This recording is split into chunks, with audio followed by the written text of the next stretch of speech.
All right, so I got a little interrupted. So I was finding the new y value. So what I was saying was I was going to apply the flip right here to these old y values. So I'm just taking them, and the flip just means, reverse it. So -2, sorry, and I realized I made a mistake. -2 becomes 2, -1 becomes 1, 0, -1, and -2.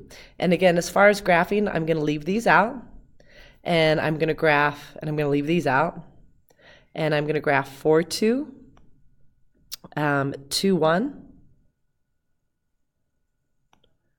and 1, 0. And decay, if you think about the shape, because again, we don't have a lot of points, looks like this in a log. It looks like that in an exponential, but flipping it is going to make it look like that. So when I take my points, I'm now going to move them left, right, up, down. But first I'm going to put in my wall. So I'm going to move my wall over 2 first.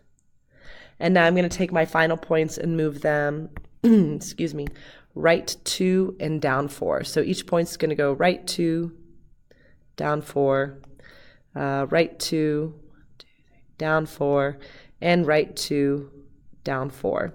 So when I'm done, and this is the only thing we had to do was graph, it's going to look like this. So again, you have to know the shape, because when you only have a few points to graph, it's going to be a little bit tougher. And that is it. That is the graphing portion, and now we're going to move on to the solving section.